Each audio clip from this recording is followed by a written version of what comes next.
सामान्य ज्ञान के सेट 2 को हम लोग पढ़ेंगे और ऐसे तो सभी प्रश्न हैं और लास्ट में फटाफट वाला भी प्रश्न हम लोग पढ़ेंगे। बताइएगा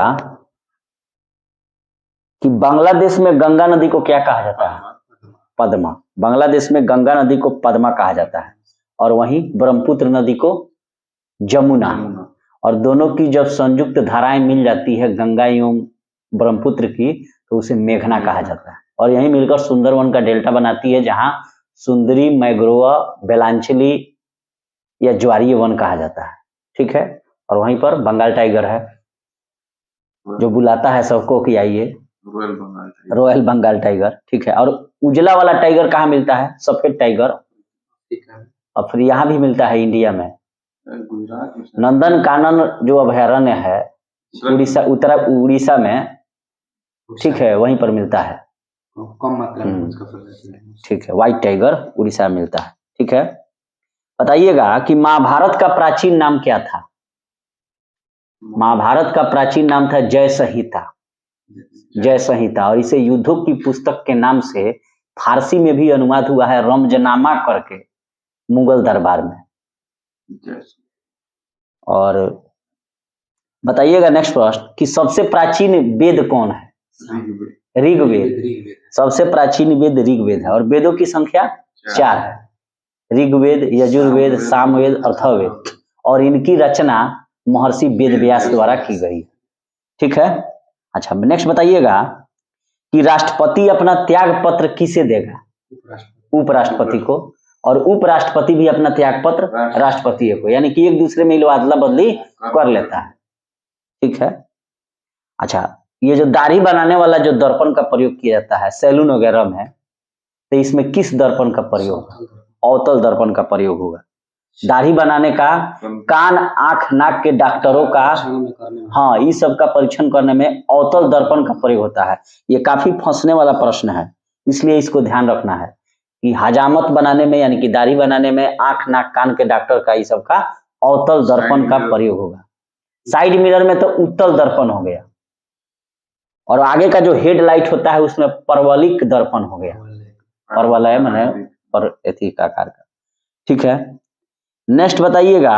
अच्छा, वो आंख वाला जो होता है दूरदृष्टि और निकट दृष्टि, यानी कि मायोपिया यानी कि निकट दृष्टि, और दूरदृष्टि को कहते हैं हाइपरमेट्रोपिया। तो निकट में अवतल लेंस और दूर में उत्तल लेंस। ठीक है।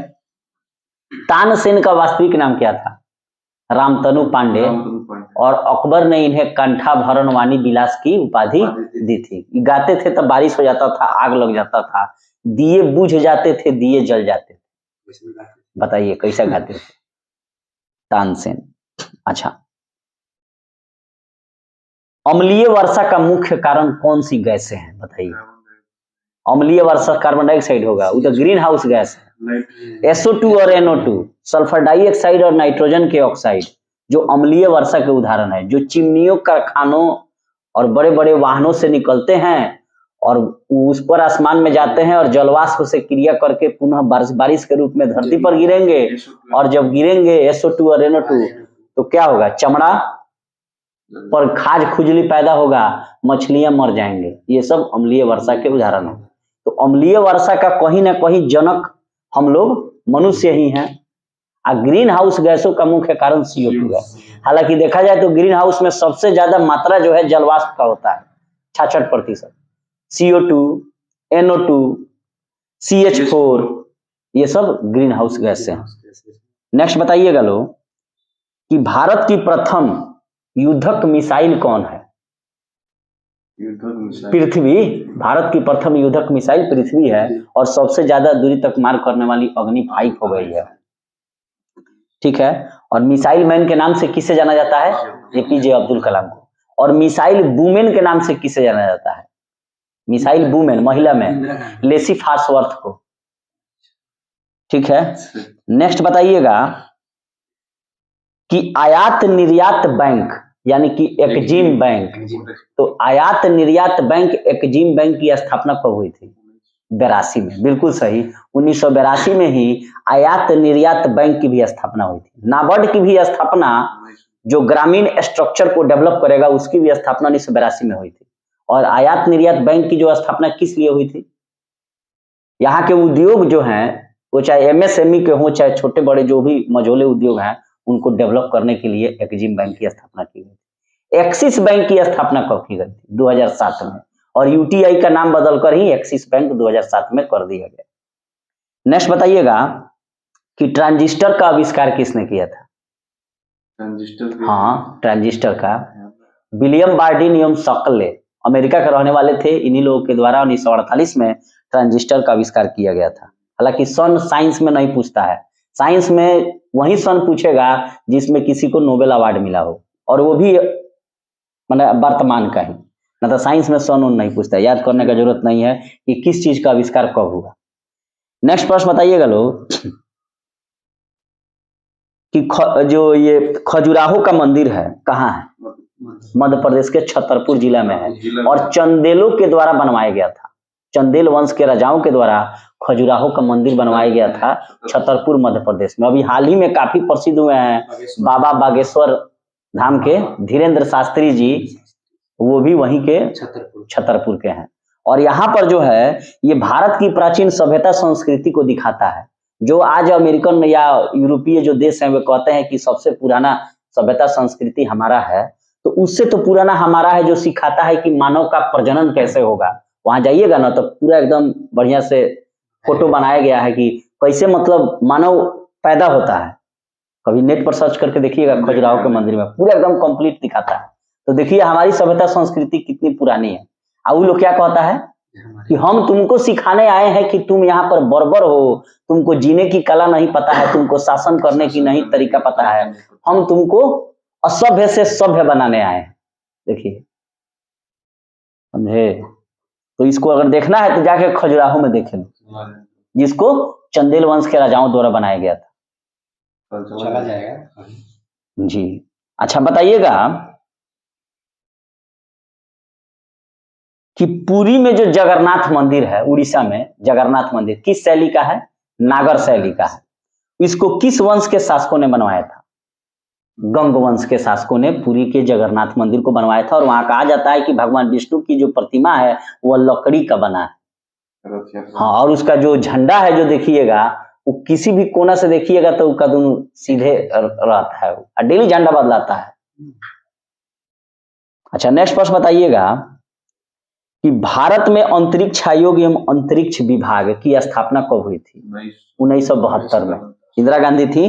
भारत में अंतरिक्ष आयोग एवं अंतरिक्ष विभाग की स्थापना 1972 में की गई थी। चलिए नेक्स्ट बताइएगा कि पृथ्वी का ध्रुवीय व्यास कितना है? पृथ्वी का 12,714 किलोमीटर ध्रुवीय व्यास है। ठीक है। अकबर का राजस्व मंत्री कौन था? टोडरमल था, जो कभी शेरशाह सूरी के शासन काल में भी प्रचलित था। ठीक है। नेक्स्ट प्रश्न बताइएगा कि देश का सबसे बड़ा बंदरगाह कौन है? बंबई है। बंबई है। और देश का सबसे बड़ा इस समय इंपॉर्टेंट हो गया है नवाहा सोहा, जिसे जवाहरलाल नेहरू बंदरगाह भी कहते हैं। तभी ना मोदी बार बार कहते हैं कि देश का सारा इंपॉर्टेंट चीज कांग्रेसिये के नाम पर है, बदलो इसको। याद करना पड़ता है हम लोगों को। अच्छा नेक्स्ट बताइएगा कि पारिस्थितिकी तंत्र यानी कि इकोसिस्टम की संकल्पना सबसे पहले किसने दी थी? टॉन्सले नामक वैज्ञानिक ने। पारिस्थितिकी तंत्र यानी कि इकोसिस्टम की संकल्पना टॉन्सले ने दी थी। और हमारे जीवन के लिए अभी पारिस्थितिकी तंत्र नितांत आवश्यक है। क्यों आवश्यक है? क्योंकि हर चीज का एक क्राइटेरिया बनाया गया है। जैसे वृक्षारोपण का क्या मतलब उद्देश्य है भारत सरकार का? कितना प्रतिशत वृक्षारोपण होना चाहिए टोटल क्षेत्रफल का? 33%, 1/3 होना चाहिए। और बिहार में अभी 17% पहुंच पाया है, जबकि इतना वृक्षारोपण हुआ है मनरेगा एवं अन्य योजनाओं से। इसको बढ़ाना जरूरी है कि 33% वृक्षारोपण होना चाहिए ताकि स्वस्थ जीवन जीने का। हाँ नहीं हो रहा है तो अच्छा सबसे बिहार में पुगेगा कैसे? यहाँ तो सबसे बड़ी शिवहर में तो सबसे ज्यादा 1880 व्यक्ति प्रति वर्ग किलोमीटर है बिहार में। पूरे इंडिया में शिवहर सबसे ज्यादा प्रति व्यक्ति क्षेत्रफल में रहने वाले लोग हैं, घनत्व में ज्यादा है। और पूरे देश में बिहार भी सबसे ज्यादा है, 1106 व्यक्ति प्रति वर्ग किलोमीटर। तो लोग यहाँ ज्यादा है तो वृक्ष कहाँ से लगेगा? नेक्स्ट बताइएगा कि 14 बैंकों का राष्ट्रीयकरण कब हुआ था? 19 जुलाई 1969 को इंदिरा गांधी के शासनकाल में हुआ था। और नेक्स्ट 6 बैंकों का राष्ट्रीयकरण हुआ 15 अप्रैल 1580 को, 1980 को। ठीक है। नेक्स्ट प्रश्न बताइएगा कि संविधान सभा का गठन किस समिति की सिफारिश पर हुई थी? कैबिनेट मिशन समिति की सिफारिश पर हुई थी। और कैबिनेट मिशन समिति 1946 में भारत आई थी संविधान सभा के निर्माण के लिए। ठीक है। अब प्रश्न आता है कि साइमन कमीशन कब आया था? 1928 में, जिसमें लाला लाजपत राय एस्कॉट की लाठी से माने सीने पर चोट लगा, सीने की हड्डी टूटी, मर गए। आ गलती से ही लोग सैंडर्स एवं गोली मार दिया लोग। अच्छा, क्रिप्स मिशन कब आया था? 1942 में। ठीक है। अब बताइएगा लोग कि भारत का प्रथम नागरिक कौन कहलाता है? भारत का प्रथम नागरिक राष्ट्रपति कहलाता है। ठीक है। और देश का यह संवैधानिक प्रमुख है, यानी कि ब्रिटेन का जो राजा है वह संवैधानिक प्रमुख नहीं है, उसी के समान है, लेकिन ये जनता के द्वारा माने जनता चुनता है आपको विधायकों को और सांसद को, और वो लोग चुनता है उनको। और राष्ट्रपति के चुनाव में सिर्फ निर्वाचित सदस्य ही भाग लेते हैं, मनोनीत नहीं। अच्छा, ध्वनि के मापन की यूनिट क्या है? डेसिबल है। और ध्वनि मापन की सबसे छोटी यूनिट बेल है। सबसे छोटा यूनिट बेल है। और इस तरह डेसिबल में हम लोग नापते हैं। साधारण बातचीत कितना डेसिबल तक जाएगा? 30 से 35। और अगर 90 से ज्यादा डेसिबल हो रहा है, ऑर्केस्ट्रा मशीन गन चला रहा है, तो कान आपका जाएगा, खत्म हो जाएगा। और कान पर ध्वनि का प्रभाव जो है 0.1 सेकेंड तक रहता है, अर्थात 1/10। कोई छवि हम लोग आंख से देखते हैं तो वो भी छवि 1/10 या 0.1 सेकेंड तक रहेगा।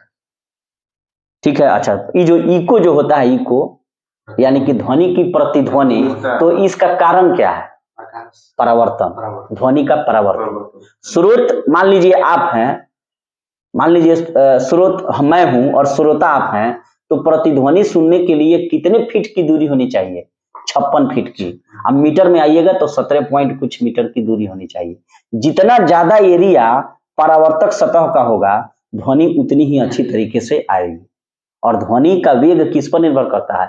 तरंग दैर्घ्य पर। हालांकि तरंग दैर्घ्य ही नहीं, किस माध्यम में वो गमन कर रहा है इस पर भी निर्भर करेगा।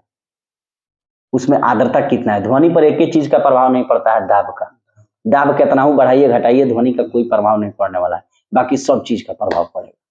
और ध्वनि निर्वात में गमन नहीं करेगी, सिर्फ प्रकाश ही निर्वात में गमन कर सकता है, यानी कि इलेक्ट्रोमैग्नेटिक वेव। नेक्स्ट बताइएगा कि गांधी जी का जन्म कहाँ हुआ था? पोरबंदर में। कब हुआ था? 1869 को। 1989 में किसका जन्म हुआ था, जो देश के पहले प्रधानमंत्री बने थे? जवाहरलाल। 1889 में, हाँ 1889 में जवाहरलाल नेहरू का जन्म। ठीक है। गुप्त वंश का संस्थापक कौन था? श्रीगुप्त। और श्रीगुप्त का लड़का कौन हुआ? चंद्रगुप्त। और चंद्रगुप्त का लड़का समुद्रगुप्त। बांग्लादेश की मुद्रा का क्या नाम है? टका। भारत की मुद्रा का नाम? नेपाल की मुद्रा का नाम? श्रीलंका की रुपया का नाम? अरे रुपये है। और इसका पाकिस्तान का नाम रुपया। भूटान का मुद्रा का नाम नगुल्टरम।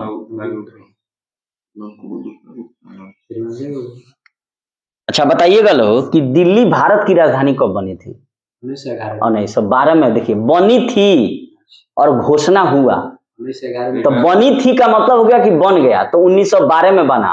और दिसंबर 1911 में इसकी घोषणा हुई थी कि जॉर्ज पंचम आए थे, लॉर्ड हार्डिंग द्वितीय था, तब रास बिहारी बोस ने बम मारा, हाथी पर बैठा था लॉर्ड हार्डिंग द्वितीय, लेकिन बच गया। रास बिहारी बोस यहाँ से चल दिए अब जापान, सिंगापुर, जाके वहां बना दिया आजाद हिंद फौज, भाग गए। तब यहाँ से दिसंबर 1911 में घोषणा हुआ कि राजधानी को जो है कलकत्ता से दिल्ली ले जाना है और बिहार को बांट देना है। लेकिन ये सब बना कब? 12 में। 12 में ही बिहार अलग हुआ और 12 में ही राजधानी दिल्ली बनी। ठीक है। फिर 36 में बिहार से अलग कर दिया गया उड़ीसा को। आज सन 2000 में 15 नवंबर 2000 को झारखंड को अलग किया गया। चलिए ठीक है। नेक्स्ट बताइएगा कि पारा का अयस्क का नाम बताइए। सीनेबार है। पारा के अयस्क का नाम सीनेबार है और वहीं लोहे का निष्कर्षण जो है हेमेटाइट से किया जाता है। तो लोहे का अयस्क हेमेटाइट है और पारा का हो गया सीनेबार। करो मरो का नारा किसने दिया था? गांधी जी ने। और भारत छोड़ो आंदोलन का नारा यूसुफ मेहर अली ने। भारत छोड़ो आंदोलन का नारा साइमन गो बैक, ये दोनों नारा जो है ये शब्द सुझाया था यूसुफ मेहर अली ने।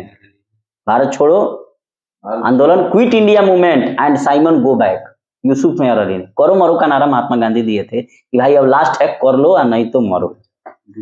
यहाँ पर वो दिए होंगे करो और करो नहीं तो मारेंगे तुमको, लेकिन क्योंकि महात्मा गांधी जी अहिंसा के पुजारी थे तो इसको लिख लिया होगा या तो करवा लेंगे या नहीं तो मर जाएंगे। अच्छा, नेक्स्ट बताइएगा लोग कि मिट्टी के कटाव का मुख्य कारण क्या है? मिट्टी आखिर अपरदित क्यों हो रही है? वृक्ष नहीं है, जंगल काट रहे हैं हम लोग, बर्बाद कर रहे हैं, इकोसिस्टम को तबाह कर रहे हैं, इसलिए ऐसा हो रहा है। और इकोसिस्टम के संकल्पना दिया था एजी टॉन्सले ने, याद रखना है उसको। नेक्स्ट बताइएगा लोग कि हेलवीड का जो मंदिर है उसको किस वंश के शासकों ने बनाया था? होयसलों ने। हेलवीड के मंदिर को होयसलों ने बनवाया था। चाय किस क्षेत्रों में उगाई जाती है? बंगाल, ठंडी क्षेत्रों में उगाई जाती है। और इसके लिए किस प्रकार की मिट्टी की आवश्यकता होती है? लैटराइट। और हमेशा पहाड़ी क्षेत्रों में उगाई जाएगी ताकि अगर जल गिर रहा है बारिश के रूप में तो वो उसका जमाव उनके जड़ों में ना हो, पानी धूल के नीचे आ जाए। हाँ, माने पहाड़ पर ही रोपा जाएगा कि पानी गिरेगा और पानी धीरे धीरे नीचे उतर जाएगा, जड़ में नहीं जमेगा। जड़ में जमेगा तो क्या हो जाएगा? सड़ना शुरू हो जाएगा। और बिहार में चाय कहाँ होता है? किशनगंज में। इस तरह दार्जिलिंग वगैरह पश्चिम बंगाल का जो है वो चाय काफी इम्पोर्टेंट है। तमिलनाडु के क्षेत्रों में भी जो ऊटी की जो पहाड़ियां हैं उन क्षेत्रों में भी चाय उगाई जाती है। अच्छा, बैगनी रंग अगर कांच से गुजरेगा, ठीक है, तो बैगनी रंग जो प्रकाश की गति में जो बैगनी रंग है उसकी गति क्या हो जाएगी? प्रकाश के बैगनी रंग अगर कांच से गुजर रहा है तो उसकी गति धीमी होगी कि तेज हो जाएगी? धीमी हो जाएगी। अच्छा, किस रंग का तरंग दैर्घ्य सबसे ज्यादा होता है? लाल रंग का। लाल रंग तेजी से गुजर जाएगा, लेकिन बैगनी रंग का तरंग दैर्घ्य क्या है? कम होता है, तो ये धीरे गुजरेगा। क्लियर हो गया? अब बताइए लोग कि जिस रंग का तरंग दैर्घ्य ज्यादा होता है ना उसी का अपवर्तनांक कम होगा। तो एक ही को याद रखना है कि लाल रंग का जो वेवलेंथ है, तरंग दैर्घ्य ज्यादा है तो उसका अपवर्तनांक कम होगा। क्लियर है? और उसका विवर्तन भी कम हो जाएगा। विवर्तन का मतलब क्या होता है? किनारे से मुड़ना। अच्छा, नेक्स्ट बताइएगा लोग कि चाइना की करेंसी का क्या नाम है? रेनमिनबी कहिए चाहे युआन कहिए, युआन भी कहिए, ठीक है, दोनों नाम एक ही है। और जापान का येन है, येन है। और जर्मनी की मुद्रा का क्या नाम है? मार्क, मार्क जर्मनी की मुद्रा है, ठीक है। और लीरा इटली की मुद्रा है। और पाउंड, पाउंड स्टर्लिंग ब्रिटेन का है। और अमेरिका और ऑस्ट्रेलिया इन सब देशों का डॉलर है, ठीक है। अबरख का सबसे बड़ा उत्पादक देश कौन है? उत्पादक मैंने पूछा है, भंडार में नहीं पूछा है। अबरख का सबसे बड़ा उत्पादक देश चाइना है और भंडारण में देखिए तो इंडिया है। झारखंड का कोडरमा ओडरमा जो जिला है ना, बहुत अबरख है यहाँ पर। जाइएगा ट्रेन से तक किनारे ही अबरख आपको दिखेगा। आई जो विद्युत क्षेत्र जो होता है ना, जहाँ पर इलेक्ट्रिक काम ज्यादा होता है, उन क्षेत्रों में एक काम होता है, चूंकि बहुत अच्छा इंसुलेटर का काम करता है, ताप अवशोषक है, माने टेम्परेचर जब पड़ेगा ना तो कोई फर्क नहीं पड़ेगा। पहले जो ये मिलता था हम लोगों को, क्या नाम है, एक्सरे वगैरह हम लोग कराते थे, तो उसका अंदर का जो पन्नी रहता ना था वो अबरखे में रखा था। अब तो एक्सरे ऐसे ही कागज में लपेट के दे देता है सब, लेकिन पहले एक्सरे वैसे नहीं मिलता था। एक्सरे कराइए तो कागज के अंदर अबरख का पन्नी रहता था, तब उसमें एक्सरे डलाता था। देखिए कितना स्कार्सिटी हो गया है। बचत करो, पैसा ज्यादा कमाओ। अच्छा, बसीन की संधि किनके किनके बीच हुई थी? अंग्रेज एवं पेशवा के बीच हुई थी। और पेशवा मराठा साम्राज्य के प्रधानमंत्री हुआ करते थे। और इसी पेशवा में एक का नाम काफी प्रसिद्ध है, बाजीराव प्रथम। मस्तानी से उसका चक्कर था, यानी कि रणबीर कपूर का दीपिका पादुकोण से चक्कर था। का जी?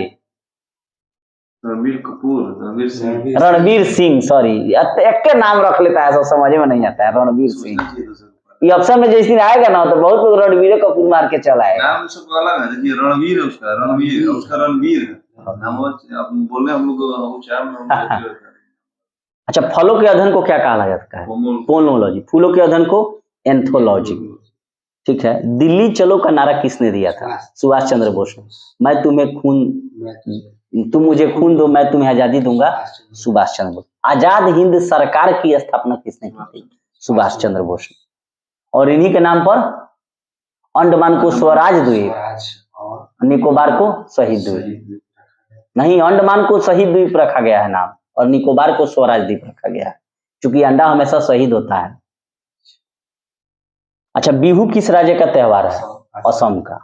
भगेली बिहू असम का है। भाखड़ा नांगल बांध किस नदी पर है? सतलज। और भारत का सबसे ऊंचा बांध टिहरी बांध, भीलांगना नदी पर हो गया, उत्तराखंड में, भागीरथी। अच्छा, अर्जुन पुरस्कार कब से दिया जाता है? 1961 में, 61 से, और खेल के क्षेत्र में दिया जाता है। द्रोणाचार्य पुरस्कार खेल के जो कोच होते हैं, ट्रेनर होते हैं, गुरु होते हैं, उनको दिया जाता है। अच्छा, ध्यानचंद स्टेडियम कहाँ है? लखनऊ में, जिनको हॉकी का जादूगर कहा जाता है।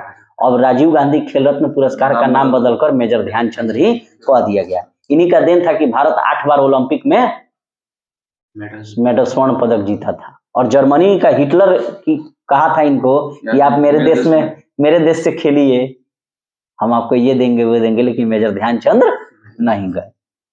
और वही हिटलर है, बताइए, आज भी लोग कहता है का हिटलर होगा, उसके जैसा ना कोई तनाशा हुआ ना कभी पैदा लगता है होगा।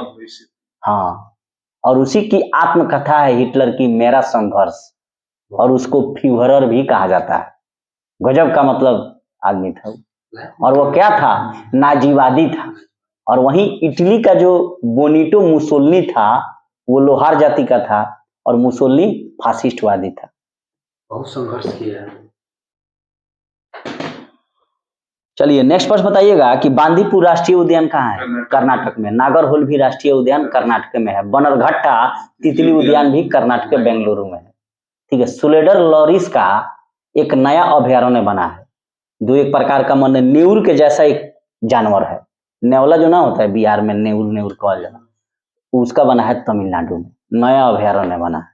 अब अभ्यारण्य का देखिए, कह रहे थे कि BSSC CGL 3 में जिला पूछ रहा है कि MP का 4 गो टाइगर है ना, पूछा था, टाइगर का पूछा था कि कौन किस जिला में है, तो इसको जरा सा ध्यान से पढ़ना होगा। अच्छा, बताइएगा लोग कि एशिया का रोशनी किसे कहा जाता है? Light of Asia. Light of Asia कहा जाता है महात्मा गौतम बुद्ध को। बहुत अच्छा, light of Asia Gautam Buddha को कहा जाता है। उगता सूर्य का देश जापान। इस तरह भारत में कहा जाए तो सबसे पहले अरुणाचल प्रदेश में, जिसको नेफा नगर भी कहा जाता है, और सबसे अंत में जैसलमेर में। राष्ट्रीय पुस्तकालय कहाँ है? नेशनल लाइब्रेरी कोलकाता में है। और भारतीय सांख्यिकीय संस्थान भी कोलकाता में है। Botanical garden of India. English channel को पार करने वाला पहला भारतीय कौन था? मिहिर सेन था। ठीक है। और इस तरह बुला चौधरी थी महिला में। अच्छा, रांगा जो होता है, टांका जो मारा जाता है दो तारों को जोड़ने के लिए, वो किसका मिश्रण है? टीनियम सीसा का। ना टांका ना सोल्डिंग को दो, टांका फंसा, कांटा लगा। रांगा यानी कि टांका जो है, टांका फसल ये कहला है। रांगा यानी कि टांका टीनियम सीसा की मिश्र धातु है। शेर शाह का मकबरा कहाँ है? सासाराम, बिहार में, रोहतास जिला में। और ये एक पौंड है, बहुत बड़ा पोखरा है, उसी में अष्टकोणीय मकबरा है। और जीते जी 1536 में इसने बनवाना शुरू कर दिया।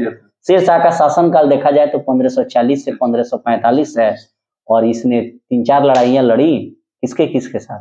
हुमायूं के साथ, और उसको भगा दी। इसमें दौराहा का युद्ध, आपको चौसा का युद्ध, कन्नौज या बिलग्राम का युद्ध, कौन 39-40, और उसको विस्थापित किया, दिल्ली पर कब्जा किया, और द्वितीय अफगान साम्राज्य की स्थापना की। और वहीं कालिंजर का किला जो कीरत सिंह का था, उसको जीतने के क्रम में उक्का नामक अग्न्यास्त्र क्या हो गया?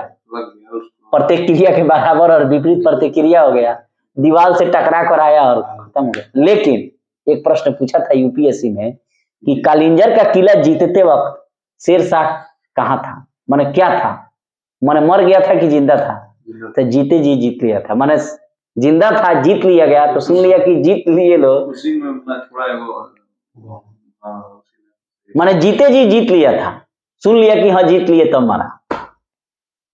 बहुत महत्वाकांक्षी आदमी था। इसका प्रशासनिक सिस्टम इतना तगड़ा था शेरशाह का कि जवाब मत पूछिए, कि अगर रात को मैंने सराय का जो निर्माण कराया था प्रत्येक 5 किलोमीटर पर, एगो कोई चोरी का काम नहीं होगा। अगर चोर ये सोचता था कि अगर मैं चोरी करूंगा तो शेरशाह मुझे आज ही पकड़ लेगा और मुझे मृत्यु दंड देगा। तो एक इतिहासकार ने लिखा है कि अगर कोई महिला गहने से पूरा लदी हुई अगर कोई फल बेचने निकल जाए रात को 12 बजे, तो किसी चोर का सुबह में वैसे ही वो आएगी घर, उन्हें कोई लूट नहीं सकता है। तो प्रत्येक 5 किलोमीटर पर सराय का इसने निर्माण करवाया। तब आज भी जो मंदिर बन रहा है वो क्या है, एक प्रकार का कॉमर्शियल जगह को डेवलप कर रहा है। मंदिर किनारे कोई फूल बेचेगा, कोई फल बेचेगा, क्या वो पर्यटन का केंद्र बनेगा, तब सेल्फी लेगा। ताजमहल है तो कम रेवेन्यू जनरेट हो रहा है मथुरा से, हाँ आगरा से।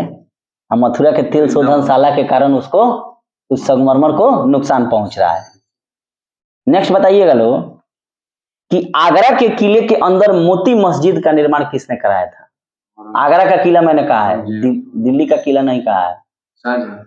आगरा के किला के माने आगरा के किला के अंदर मोती मस्जिद का निर्माण शाहजहां ने करवाया था। वहीं दिल्ली के किला के अंतर्गत मोती मस्जिद का निर्माण औरंगजेब ने करवाया था। तो यहाँ से नहीं फंसना चाहिए कि आगरा है तो औरंगजेब होगा, नहीं। आगरा के अंदर मोती मस्जिद का निर्माण शाहजहां ने करवाया था। और शाहजहां किसका बेटा था? जहांगीर का। और शाहजहां का बेटा जो हुआ औरंगजेब, उसने दिल्ली के अंदर मोती मस्जिद का निर्माण कराया। बहुत ही फंसाऊ प्रश्न है ये। अच्छा, एक अश्वशक्ति कितने वाट के बराबर होता है? 746 अश्वशक्ति के बराबर होगा। और मनुष्य का जो 746 वाट, एक 1 HP बराबर 746 वाट, और मनुष्य का जो सामर्थ्य होता है वह 0.05 से लेकर 0.1 HP के ताकत का मनुष्य होता है। उससे ज्यादा हॉर्स पावर मनुष्य में नहीं होगा। अच्छा, नाटो का मुख्यालय कहाँ है? ब्रुसेल्स में है। नाटो का मुख्यालय ब्रुसेल्स में है। इंडिया को नाटो का, हाँ ब्रुसेल्स बेल्जियम, नाटो का सदस्य बन जाना चाहिए इंडिया को। टीपू सुल्तान कहाँ का शासक था? मैसूर का, और इसे शेरे मैसूर भी कहा जाता है। चतुर्थ आंग्ल मैसूर युद्ध 1799 के अंतर्गत बेलोजेली के हाथों ये मारा गया। ठीक है, इसका तलवार आज भी लंदन के ब्रिटिश म्यूजियम में रखा हुआ है। बताइए, सब लूट के ले गया, सब लाया जाए। अच्छा, नेक्स्ट बताइएगा लोग कि सरदार सरोवर परियोजना किस राज्य में है? गुजरात में है, और नर्मदा नदी पर है। और वहीं साधु बेट के किनारे कौन बना है? Statue of unity, Sardar Vallabh भाई पटेल की मूर्ति बनी है। विश्व का सबसे ऊंचा मूर्ति बना। और रामजी सुतार उसके आर्किटेक्चर है, मैंने डिजाइन बनाए हैं, रामजी सुतार। अच्छा, प्रथम राजीव गांधी राष्ट्रीय सद्भावना पुरस्कार किसे दिया गया? प्रथम राजीव गांधी राष्ट्रीय सद्भावना पुरस्कार। सद्भावना दिवस 20 अगस्त को मनाया जाता है, राजीव गांधी की जन्मतिथि। तो सद्भावना दिवस, सद्भावना पुरस्कार किसे दिया गया? फर्स्ट सद्भावना मदर टेरेसा को। ठीक है। रबर क्या है? प्राकृतिक है कि क्या है? प्राकृतिक बहुलक है रबर। ठीक है, कार्बन से कठोर, कार्बन से कठोर होगा, सल्फर से लचीला मुलायम होगा। गैट का फुल फॉर्म बताइए। GATT, जो WTO का पूर्ववर्ती नाम है, general agreement tariff and trade. 1948 में इसकी स्थापना हुई थी, और इसी का नाम बदलकर 1 जनवरी 1995 से वर्ल्ड ट्रेड ऑर्गेनाइजेशन कर दिया गया। विश्व व्यापार संगठन, जो विश्व के विभिन्न देशों के आंतरिक व्यापार या रेगुलेट करता है उसको। ठीक है, इसी में लड़ाई हो जाता है हमेशा इन लोगों से। इंडिया को आता है कि आप जो है अपने किसानों को, अमेरिका से कहता है कि आप अपने किसानों को क्या करते हैं, ट्रैक्टर ऐसे ही दे देते हैं कम ब्याज पर। उसको ट्रैक्टर फ्री में दे देते हैं, बड़ा बड़ा इलेक्ट्रॉनिक मशीन दे देते हैं, हमारे पास तो उतना पैसा नहीं है, हम कहाँ से खरीदेंगे, तो काहे आप हम पर दबाव बनाते हैं कि सारा गेहूं सस्ते भाव में बेच दो। इसीलिए अब उसको धीरे धीरे फॉलो करने के लिए बिहार सरकार, भारत सरकार एग्रीकल्चर मशीन बैंक को स्थापित कर रहा है, कृषि यंत्र बैंक को। छाटी कट्टा मशीन, कौन ट्रैक्टर वैक्टर सब नहीं लिखा रहता है कृषि कार्य हेतु। जैसे ट्रैक्टरवा रोड खेतवा में से रोडवा पर आई तले एलएम भी लेके पहुंच जाई लोग की चेक कर लगी लाइसेंस दिखाओ काहे रोड पर चलता रे, तो कृषि कार्यालय ले ले नहीं लिखा रहता है भारतीय स्टेट बैंक द्वारा कृषि कार्य हेतु वित्त प्रदत्त। अच्छा नेक्स्ट प्रश्न बताइएगा लो कि संयुक्त राष्ट्र संघ का मुख्यालय कहाँ है? न्यूयॉर्क में। ठीक है, न्यूयॉर्क किस नदी के किनारे बसा है? हडसन। और वाशिंगटन डीसी पोटोमैक जो अमेरिका की राजधानी है, यूएसए की। अच्छा, सार्क का मुख्यालय कहाँ है? दक्षिण एशियाई क्षेत्रीय सहयोग संगठन, काठमांडू। और इसमें म्यांमार सदस्य नहीं है, मालदीव है। यही ऑप्शन में डालता है, म्यांमार और मालदीव। अब पूछता है कौन नहीं है, तो म्यांमार नहीं है, मालदीव है। नेपाल, बर्मा, भभुआ। इसकी स्थापना कब हुई थी? 1985 में। स्थापना कहाँ हुई थी? ढाका में, लेकिन मुख्यालय काठमांडू में। एकमात्र मुख्यालय काठमांडू, एकमात्र मुख्यालय। भारत में भी तो एकमात्र है, अंतर्राष्ट्रीय सौर गठबंधन का, गुड़गांव हरियाणा में। तो बनना भी नहीं चाहता है। कच्चे फलों को कृत्रिम ढंग से पकाने के लिए, कच्चे कहिए चाहे हरे फलों को, किस गैस का उपयोग किया था? एसिटिलीन का। ठीक है। अच्छा, फलों में एक पाया जाता है प्राकृतिक जो गैसीय रूप में होता है एथिलीन, वो भी फलों को पकाता है। ठीक है। और घाव पौधे में कहीं अगर कट फट जाए उसको भरने के लिए कौन सा वो हार्मोन छोड़ता है? उसका नाम है ट्राउमेटिन। जो पौधे में घाव को नहीं लोग काट मान लीजिए ढेर लोग खच्चर है, गणासी मिल जाएगा कुछ काटने वाला, तो गुजर रहा है तो गछिया पर एक छेव हो, गछिया पर एक छेव। बच्चों को देखते हैं कि वो डंडा ले लेगा तो लगेगा मारने, तो ऐसी स्थिति में जो पौधे में चोट लग जाता है तो लाशा छोड़ता है एगो अपने घाव को भरने के लिए, तो क्या है? वही ट्राउमेटिन है, जो पौधे में घाव भरने में सहायक होता है। नेक्स्ट प्रश्न बताइएगा कि टी शब्द, टी एबीसीडी वाला टी शब्द किस खेल से संबंधित है? गोल्फ से।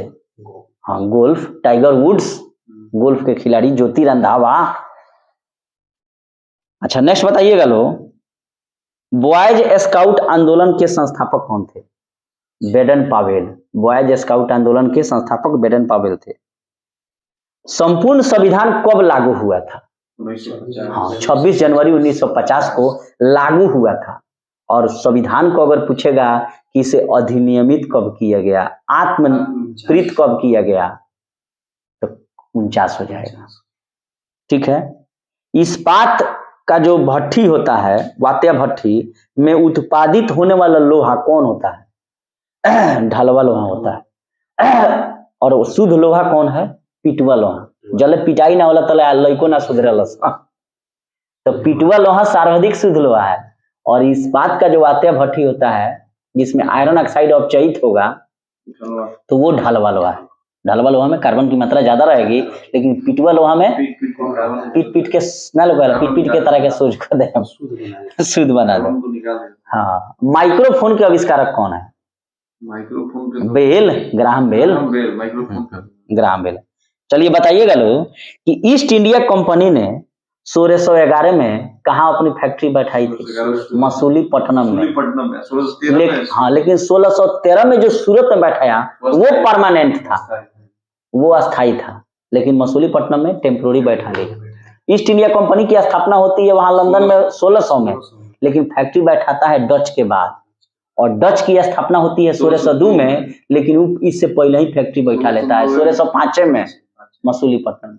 इसी में फंसता है कि कंपनियों की स्थापना कब हुआ और यहाँ फैक्ट्री पहले कौन लगाया। तो स्थापना तो अंग्रेजों का हो गया, लेकिन फैक्ट्री लगाया डच के बाद। इसको ध्यान रखना है। ठीक है। इंटीग्रल कोच फैक्ट्री कहाँ है? हाँ, वही पेरम्बटूर, तमिलनाडु में। अच्छा, दोदा बेटा जो पर्वत शिखर है दक्षिण भारत के सबसे ऊंची चोटी कौन है? अनाईमुदी। लेकिन दूसरी सबसे ऊंची चोटी दोडा बेटा है, किस राज्य में है? तमिलनाडु में। ठीक है। अच्छा, मद्रास का नाम बदलकर चेन्नई कब किया गया? बहुत इंपॉर्टेंट प्रश्न है, हमेशा फंसता है। मद्रास का नाम बदलकर चेन्नई किया गया 1996 में। यानी खोजिएगा नेट पर कि बंबई का नाम बदलकर मुंबई कब किया गया। तो मद्रास का नाम बदलकर चेन्नई कब किया गया? 1996 में। अच्छा, मंदिरों की मुंबई का नाम बदल के मुंबई कब किया गया?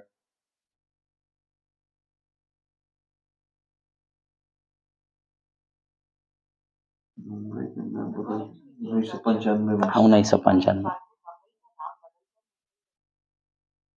ठीक है, देखिए अच्छा है कि बंबई का नाम बदलकर मुंबई किया गया 1995 में, और मद्रास का नाम बदलकर चेन्नई कर दिया गया 1996 में।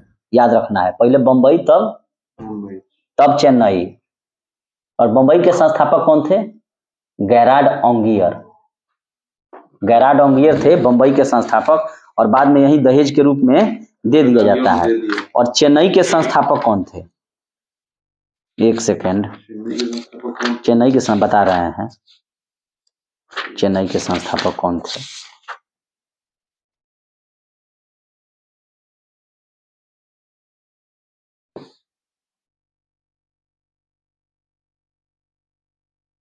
देखिए, फ्रांसिस डे अंग्रेज था। हाँ, 1639 में फ्रांसिस डे एक अंग्रेज था जिसने चंद्रगिरी के राजा से, यही चंद्रगिरी जो है ना, को राजा बनाने के लिए ही अंग्रेजों एवं फ्रांसीसियों में लड़ाई हुआ था। उधर डुप्ले चाह रहा था कि हम जिसको चाहते हैं वे राजा बने, और इधर अंग्रेज चाह रहे थे हम जिसको राजा चाहें वे बने। और इसी के बीच में 3 गो कर्नाटक का युद्ध हो गया। पहला कर्नाटक युद्ध ये लास्ट सेपल की संधि से खत्म हुआ। दूसरा कर्नाटक युद्ध पांडिचेरी के संधि से खत्म हुआ। तीसरा पेरिस के संधि से। और इसी में क्या हो जाता है? वांडीवास का युद्ध हो जाता है 1760 में। और फ्रांसीसियों को बुरी तरह से अंग्रेज पराजित करते हैं। चला गया इसी कारण से, डुप्ले बहुत खतरनाक था। डुप्ले ही यहाँ पर शुरू किया यहाँ के राजाओं के आंतरिक मामलों में हस्तक्षेप करने का, यानी कि ये लोग किंग मेकर की भूमिका निभाना चाहते थे। तो अंग्रेज जो था, एक अंग्रेज जिसका नाम था फ्रांसिस डे, उसी ने चंद्रगिरी के राजा से मद्रास को पट्टे पर लिया, और वहीं एक मतलब फोर्ट सेंट जॉर्ज किला बनाया। बार बार पूछता है कि फोर्ट सेंट जॉर्ज किला कहाँ है? चेन्नई में। ठीक है। और यहाँ जो था ये बंबई वाला, ये था गेरार्ड ओंगियर ने इसकी स्थापना की थी। हाँ, तो मुंबई तो कर दिया गया 1995 में। देखिए, गेरार्ड ओंगियर जो सूरत का प्रेसिडेंट था और बंबई का गवर्नर ने बंबई शहर की स्थापना की थी, ये भी अंग्रेज था। तो दोनों अंग्रेजे ने एगो मद्रास बनाया और एगो बंबई बनाया। तो बंबई का नाम मुंबई किया गया 95 में, और मद्रास का नाम चेन्नई किया गया 96 में। और मद्रास की स्थापना किसने की थी? फ्रांसिस डे, अंग्रेज था। फंसना नहीं है, फ्रांसिस नाम है तो फ्रांसीसी नहीं है, अंग्रेज है। गेरार्ड ओंगियर भी अंग्रेज है। अच्छा,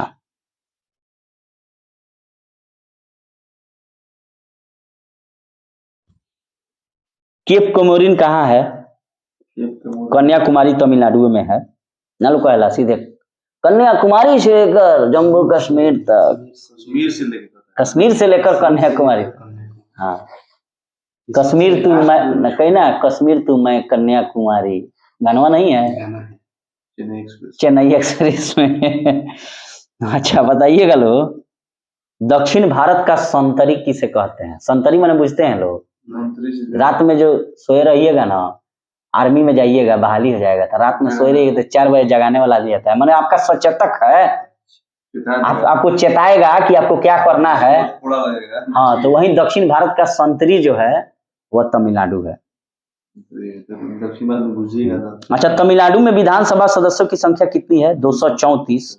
लोकसभा की सदस्य संख्या 39 है, और बिहार में लोकसभा की सदस्य संख्या 40 है।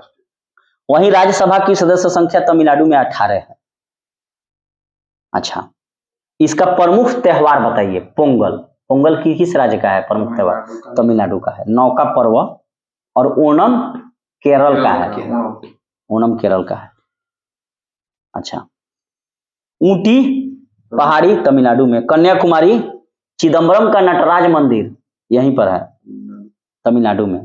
तंजावुर का बृहदेश्वर मंदिर तमिलनाडु में है। मीनाक्षी मंदिर मदुरई तमिलनाडु में है। मरीना बीच यहीं पर है। और बम्बई में वो कौन बीच है जी? मुंबई में बीच, बहुत सारा बीच है वहाँ पे। बहुत बीच है, सब लोग जाता है रोज घूमने। मरीना मरीना बीच तो तमिलनाडु में है। अरे यहाँ भी बम्बई में भी एगो बीच है, हम लोग तो बम्बई जुहू बीच, जुहू चौपाटी है। अच्छा, केंद्रीय चमड़ा अनुसंधान संस्थान जो है वो तमिलनाडु में है। चावल अनुसंधान संस्थान कटक उड़ीसा में है। और मखाना अनुसंधान संस्थान बिहार के दरभंगा में। और स्वर्ण वैदेही मखाना की हाइब्रिड प्रजाति है। और विश्व में सबसे ज्यादा मखाना उत्पादन बिहार करता है। डॉल्फिन अनुसंधान केंद्र भी भागलपुर में भी है। पटना साइंस सिटी में भी बनाया गया है। परमान डॉल्फिन अभयारण्य अररिया में। कोडाइल कोनाल पर्वतीय स्थान भी चेन्नई में है। और यहाँ पर तमिल भाषा बोली जाती है। ठीक है, चलिए फटाफट बताइएगा लोग कि जुड़वा शहर के नाम से किसे जाना जाता है? हैदराबाद सिकंदराबाद को। अबरख का सबसे बड़ा उत्पादक देश कौन है? प्रोड्यूसर कौन है? चाइना है। और भंडारण में इंडिया है। सरदार सरोवर परियोजना किस राज्य में है? गुजरात में है, नर्मदा नदी पर। अच्छा, दक्षिण भारत का संतरी किसे कहते हैं? तमिलनाडु को। संपूर्ण संविधान किस तिथि को लागू हुआ? 26 जनवरी 1950 को। अच्छा, इंग्लिश चैनल को तैर कर पार करने वाला प्रथम भारतीय कौन था? मिहिर सेन। टी शब्द किस खेल से संबंधित है? गोल्फ से। कच्चे फलों को पकाने के लिए किसका प्रयोग किया जाएगा? एसिटिलीन गैस का। चकमा शरणार्थी का संबंध किस देश से है? बांग्लादेश से है। और रोहिंग्या म्यांमार से। जानते हैं, फुल्टा द्वीप पर बसा दिया है बांग्लादेशिया। कब वो आएगा गंगा नदी का मूड खराब होगा, चल जाएगा। एशिया के रोशनी के नाम से किसे जाना जाता है? गौतम बुद्ध को, लाइट ऑफ एशिया।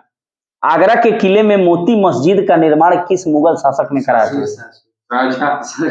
आगरा के किले में, देखिए आगरा के किले में शेरशाह मोती मस्जिद, और दिल्ली के किले में मोती मस्जिद औरंगजेब, शाहजहां। आगरा के किले में मोती मस्जिद का निर्माण शाहजहां।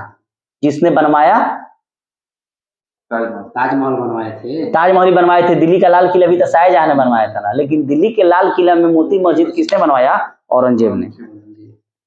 अच्छा, हाथी गुम्फा को किसने बनवाया? राजा खारवेल, गंग वंश के जो शासक थे। खारवेल, महामेघवाहन वंश, जगन्नाथ मंदिर। टीपू सुल्तान कहाँ का शासक था? मैसूर का। ये सेकुलर एजेंडा पुस्तक के लेखक कौन है? ये सेकुलर एजेंडा पुस्तक के लेखक हैं अरुण शौरी। दिल्ली भारत की राजधानी कब बनी? 1912 में। घोषणा कब हुई? 1911 में। तानसेन का वास्तविक नाम क्या था? राम तनु पांडे। ठीक है। सिनेबार किसका अयस्क है? मरकरी, पारा का। ठीक है। और पारा द्रव्य अवस्था में पाई जाने वाली धातु है। और वहीं द्रव्य अवस्था में पाई जाने वाली अधातु जो है, नॉन मेटल, वो ब्रोमीन है।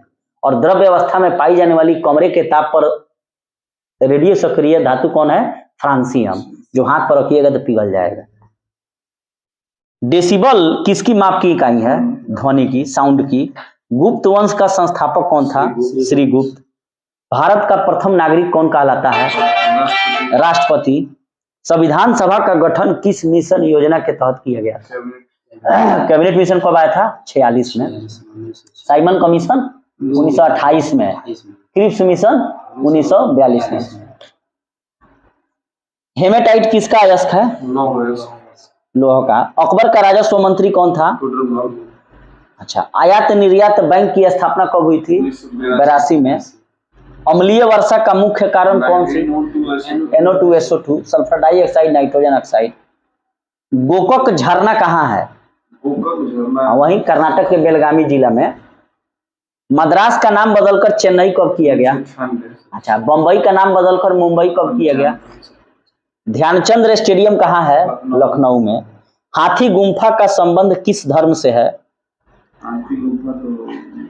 जैन धर्म से है। राजा खारवेल, उड़ीसा वाला। हाथी गुम्फा अभिलेख किस राज्य में है? ओडिशा में। दाढ़ी बनाने वाले दर्पण, आंख का नाक का देखने वाले डॉक्टर अवतल दर्पण। दिल्ली चलो का नारा किसने दिया था? राष्ट्रपति अपना त्याग पत्र किसे देगा?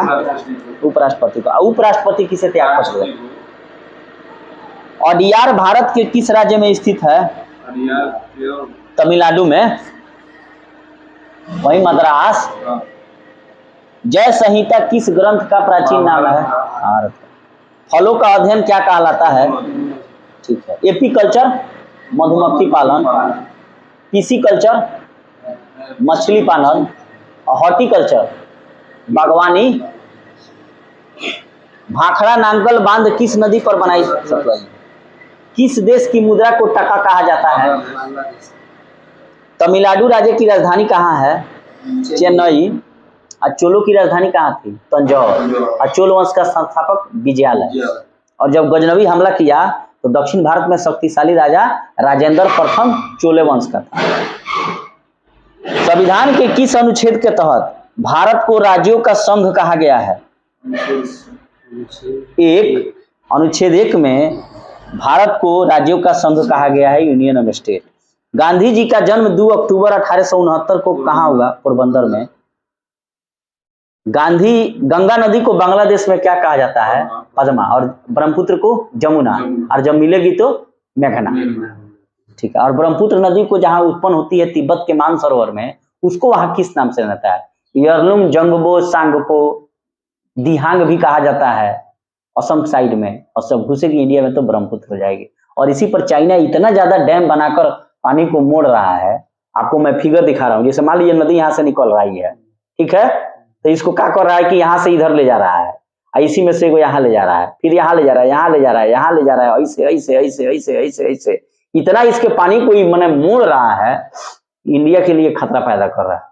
मान लीजिए सारा पानी रोक के बिजली पैदा करेगा, क्या अपने देश में सिंचाई साधन को डेवलप करेगा, लेकिन कभी अगर ये चीज उसका फेलियर हुआ तो एक बाइक क्या होगा? ज्यादा मात्रा में पानी आएगा। तो जब ज्यादा मात्रा में पानी आएगा तो यहाँ पे क्या हो जाएगा? तिब्बत को इसीलिए वो जीता था, संसाधन को वहां का लूटने के लिए। आज तिब्बत में जो दलाई लामा ये सब रहता लोग, बौद्ध धर्म का मानने वाला, पूरा कब्जा कर लिया। और उस समय इंडिया बैठ के तमाशा देखता रहा। इंडिया का भी तो कितना एरिया कब्जा कर लिया है। तब अब देखिए इंडिया का अक्साई चीन कब्जा कर लिया है, और इधर कहता है कि अरुणाचल प्रदेश हमारा है, हमारा है।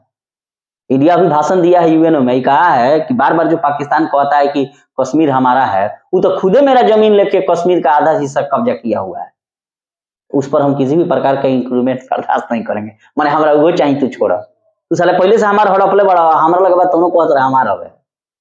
जैसे मान लीजिए कि आपको हमने 1000 रुपया दिया, अब जैसे आपके पास जाएंगे ना तो कोई 2000 रुपया और दो ना, तो अब तो हम तो सोच में पड़ जाए भाई 2000 ले ले कोई बनी, अभी 1000 भुला जाई। सही बात। अच्छा वो आएगा